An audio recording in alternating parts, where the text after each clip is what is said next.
Leadership isn't a race to become a top content creator. It's a journey in creating connection and fostering true audience loyalty. In this episode, I share the reasons why you're struggling to create content, why waiting for downloads is actually an excuse, the difference between creating for relevancy and creating for loyalty, a major reframe that will shift the way you look at content creation forever, and 5 tips to help you create content that actually fosters true audience loyalty. Now, if you dig this podcast and want to receive weekly leadership advice and inspiration, join my email community, rubyfremon.com/subscribe. If you have a question about this episode or another episode, or you want to share with me your number one takeaway, shoot me a text. Yep, that's right. You can text me at 1-781-336-0160. Just remember to mention the episode number. Whether you're a loyal thought leader or a brand new listener, please take a moment to download a few episodes and drop a rating and review on iTunes. Now it is time to shift your mindset on content creation.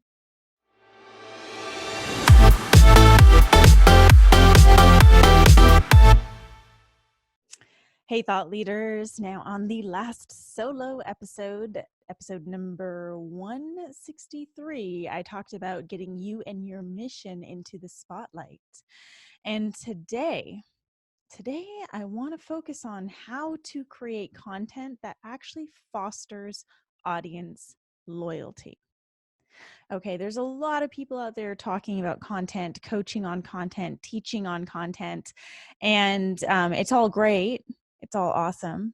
I've used a lot of these strategies and tactics, and I have something a little different to offer, a little different perspective on content and what it actually takes to create content that will cultivate a loyal audience, a loyal movement. So yeah, let's dive right in. Now, in the world of digital media where we find ourselves, it's a really interesting space to be, right?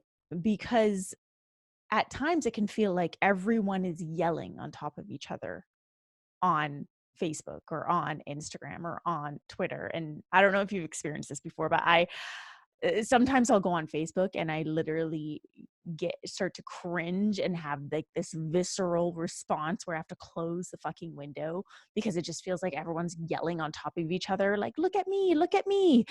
And it's this giant cry for attention. And yeah, it can be really overbearing that way, which is why as leaders, we get to show up in ways that are more responsible, in ways that really, truly are social, hence social media, which means we get to actually connect with our audience.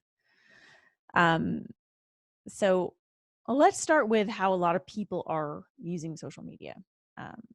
What I'm seeing is there's like this race, right? There's this race to become a content creating machine.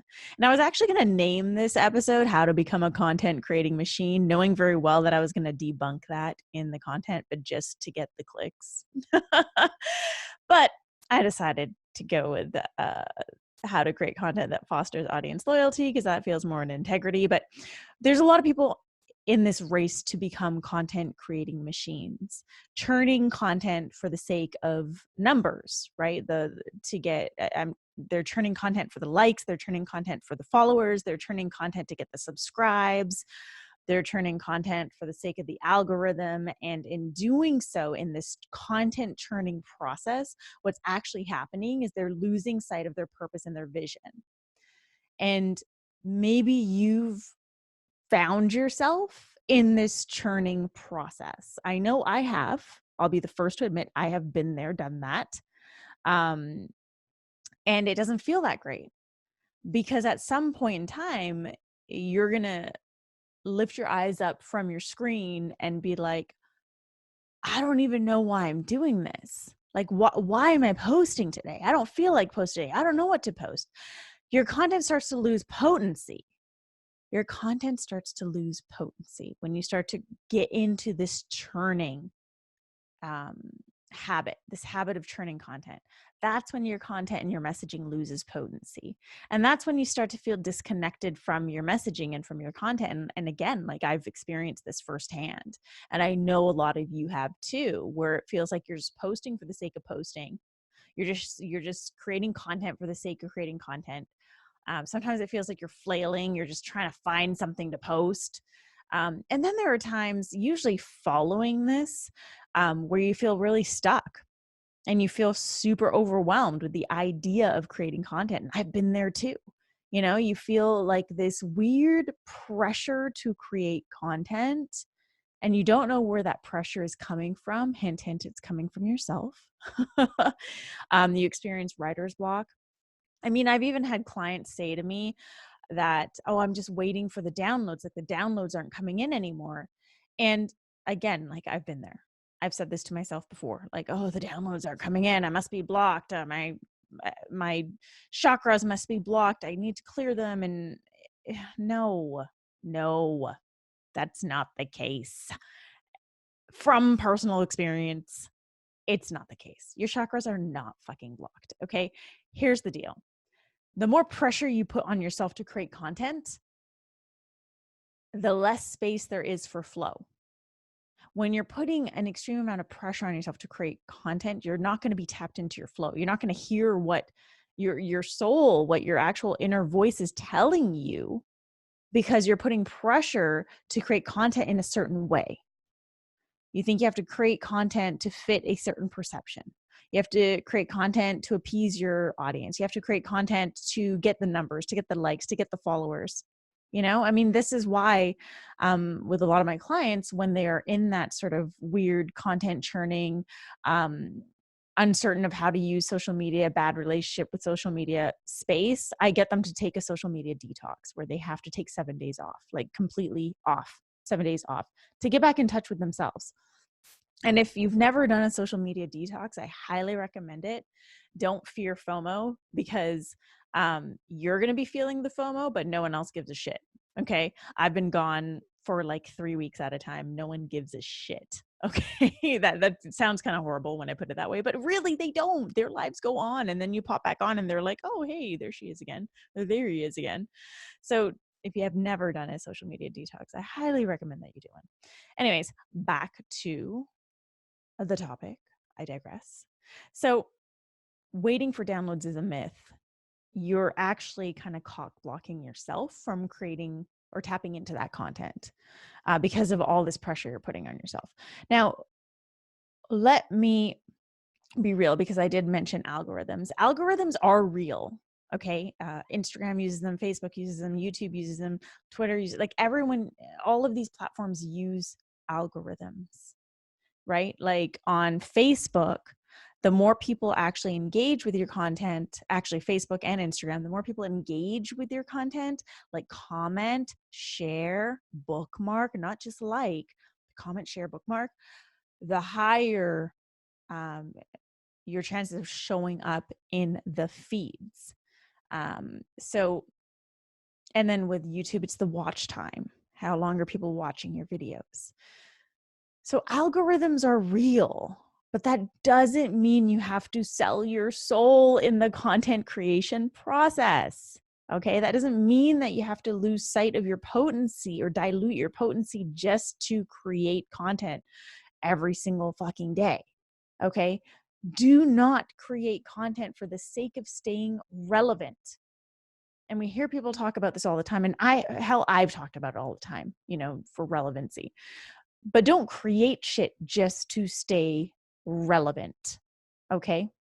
Because if you are sharing diluted messages, like vanilla fluffy shit, because it's not really you tapping into your potency and you're just sharing shit for the sake of sharing shit, and you're sharing every day, you may not, or you're most likely not creating the same impact as if you were sharing something super potent, super real, because that actually creates the connection. with your audience. So your audience is going to remember you and be loyal to you, even if you share less, but the content is more potent. Okay. So relevancy, throw that idea out the window or just reframe it. The relevancy is created through your ability to really connect with your audience. So there is a big, big, big difference between striving for relevancy and striving for loyalty. And in leadership, loyalty is really important. Loyalty requires connection, which means connection is really important. So in order to create connection with your audience online, you have to let yourself be seen, which offers an opportunity for your audience to see themselves in you. If you're constantly posting just vanilla cupcake shit that means nothing to you, but you're posting because you think it'll get you a lot of likes, that it might get you a few likes, but no one's going to remember you after that. You want to create potent messaging and potent shares that really connect with people, that offer people an opportunity to see themselves in you. Because at the end of the day, we as human beings all share this same desire. We all want to feel seen, heard, and understood, right? And so if you can offer an opportunity through your shares on social media for your audience to see, feel seen, feel heard, and feel understood, they're going to fucking remember you. They're going to feel loyal to you. You're going to become one of the favorite people that they follow because of your ability to create that connection.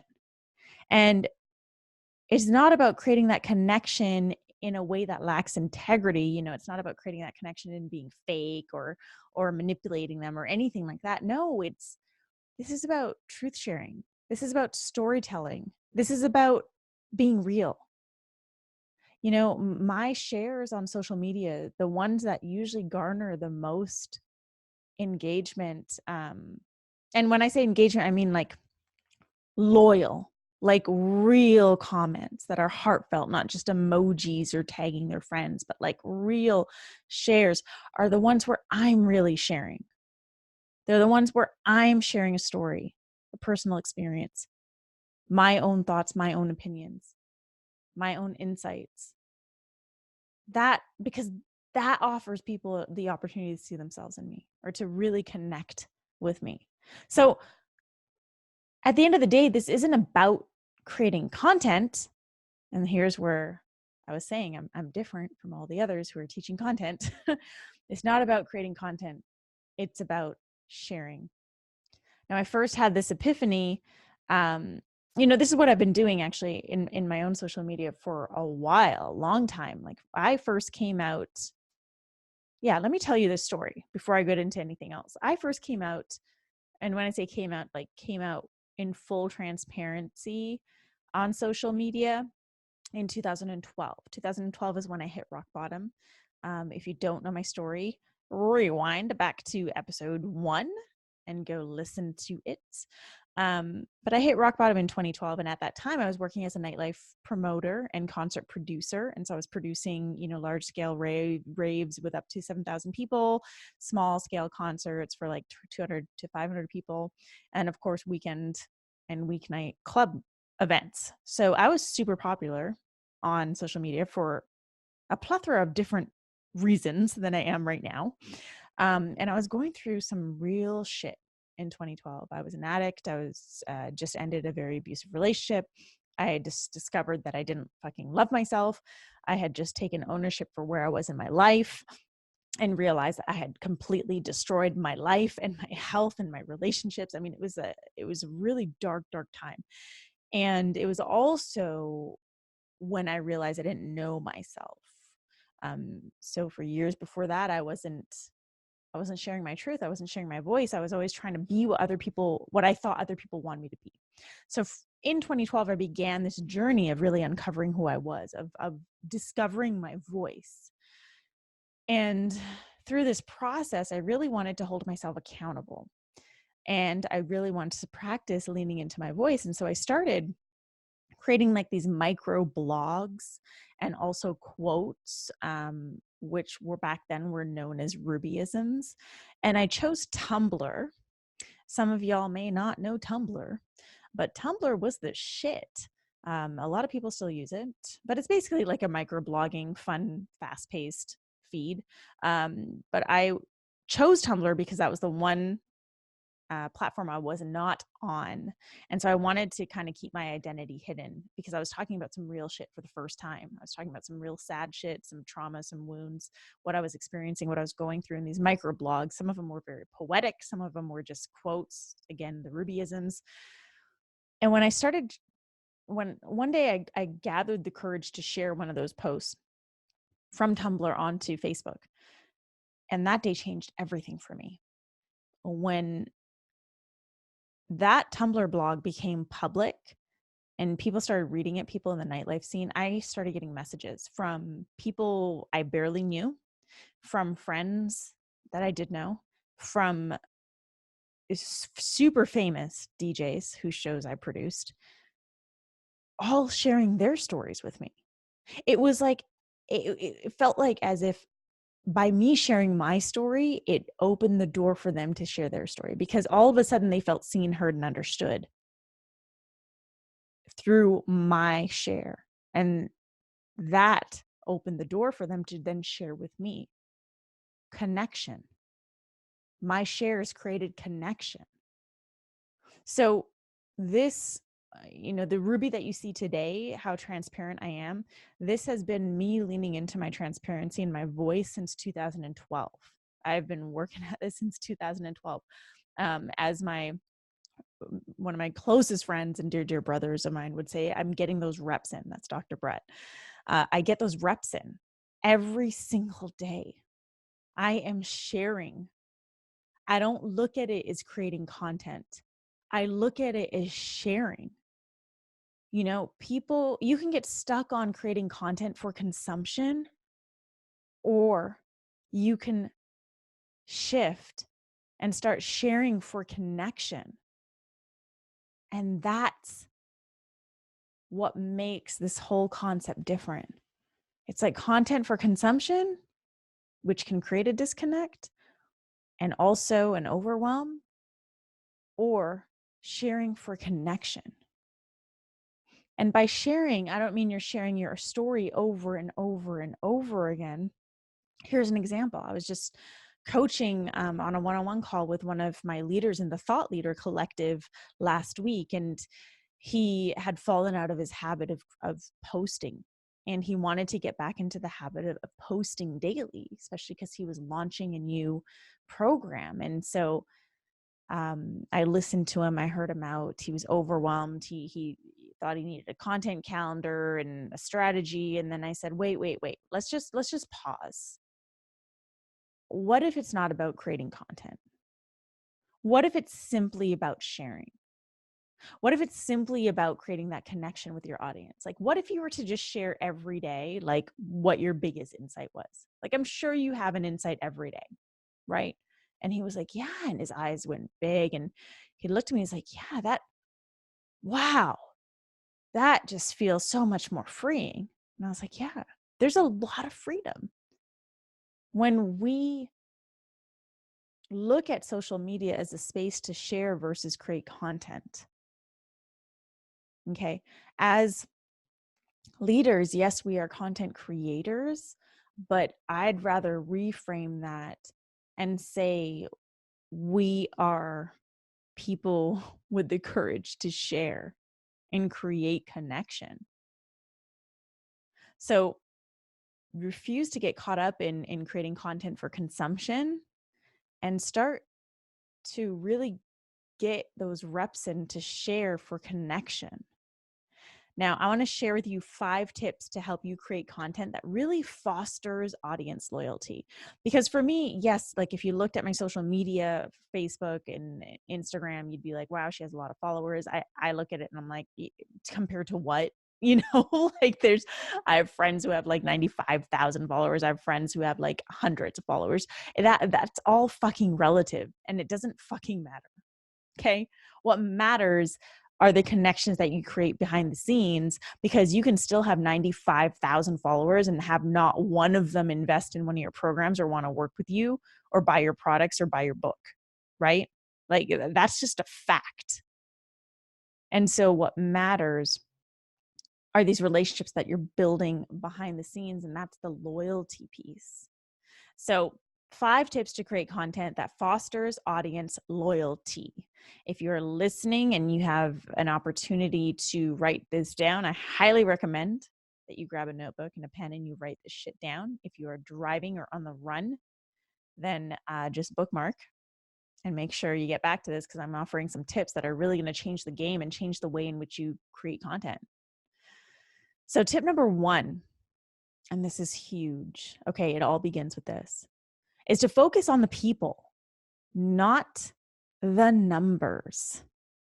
It's so easy for us to start obsessing about numbers. I mean, social media was built for this. Social media was built to create these dopamine hits. You know, we get these hits of dopamine every time we see a like, every time we see a heart, every time we see new followers and new comments. Don't get caught up in that. Understand that behind every single like and every single view is a fucking human being, right? Like, I can't stand it when people say, oh, my last video only got 5 views. And it's like, that's 5 people, right? When people say, oh, my last post only got like 20 likes, and it's like, that's 20 people. If you're standing in a room with 20 people, wouldn't that matter? Or would that not matter at all? Same with if you're standing in a room speaking with 5 people, would that not matter? That shit matters. So focus on the people, not the numbers. Tip number 2 is to share daily. So notice how I say the word share, not connect, create content or share content daily. No, just share daily. Just share daily. Again, in the words of my dear, dear friend, Dr. Brett, get those reps in. Okay. The only way you're going to cultivate a habit of sharing is by doing it daily. Just like we go to the gym, just like we go for runs, just like we eat healthy, we cultivate these habits. So share daily. And if you need help in figuring out what to share, start with the advice I gave to my client. Like, share your biggest insight for the day. What's one thing you learned today? What's one thing you're grateful for today?